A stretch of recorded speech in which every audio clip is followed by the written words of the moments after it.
అంటే ఉద్యోగం చేస్తూ ఉన్నాడు. బాబా కూడా భక్తుడు అతను, అంటే చాలా దూరం కాబట్టి ఎప్పుడన్నా ఒకసారి వచ్చిపోతుంటాడు. బాబా పేరు మీద అప్పుడప్పుడు అక్కడ ప్రసాదాలు చేసి అక్కడ ఆయన ఉన్న చోట పెట్టేవాడు. చాలా మందికి బాబాని గురించి చెప్తుండేవాడు. ఒకసారి పనులు భక్తుల్లో ఏదో బాబాని గురించి మర్చిపోయాడు.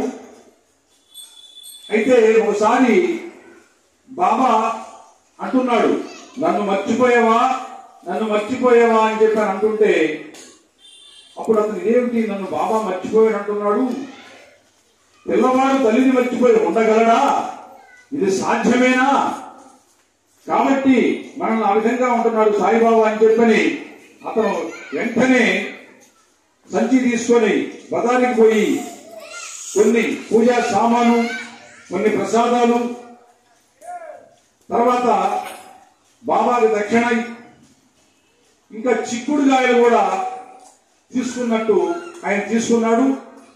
కళ్ళు తెలిసాడు ఇదంతా కళ, ఈ కళ్ళలోనే జరిగిపోయింది. బాబా ఇలా అంటాం, నన్ను మర్చిపోయా అంటాం, ఇవన్నీ కొంతం కూడా కళ్ళలోనే జరిగిపోయింది.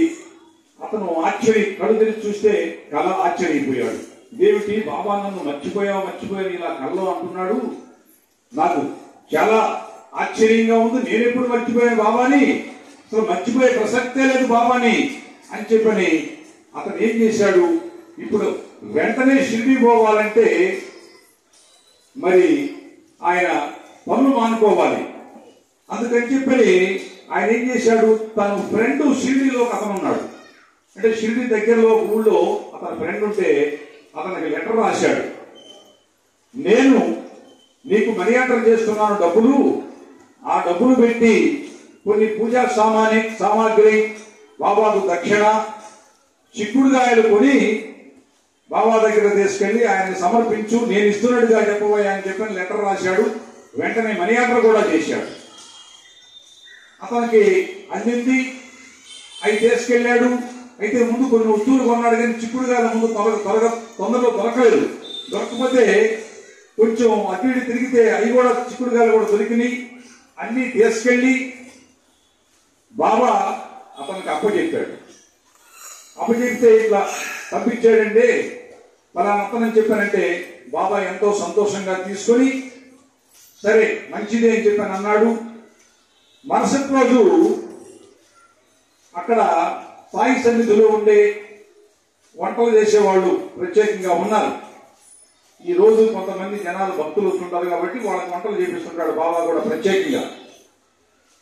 ఆ రోజు వంట మాస్టర్ వచ్చి అడిగాడు, బాబా ఇవాళ ఏం చేయమంటావు అని చెప్పానంటే ఈ చిక్కుడుగాయలన్నీ కూర చేసి తీసుకొని రా అని చెప్పని అన్నాడు.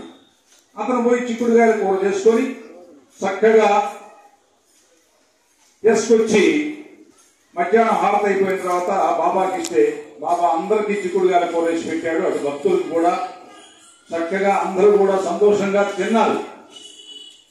తిని మళ్ళీ ఈ ఫ్రెండ్ అనే అతను గ్వాలియర్ లెటర్ రాశాడు అతను కెప్టెన్, ఇట్లా బాబాకి నేను ఇచ్చానయ్యా, చక్కగా బాబా కూర కూడా చిక్కుడుకాయల కూర వండించి బ్రహ్మాండంగా పెట్టాడు, అందరూ కూడా తృప్తిగా తిన్నారు, బాబా కూడా తిన్నాడు, నీకు ఆశీర్వచనం అని చెప్పని బాబా చెప్పడం జరిగింది, అందుకని నీకు లెటర్ రాస్తానంటే అతను ఎంతో ఆనందపడిపోయాడు.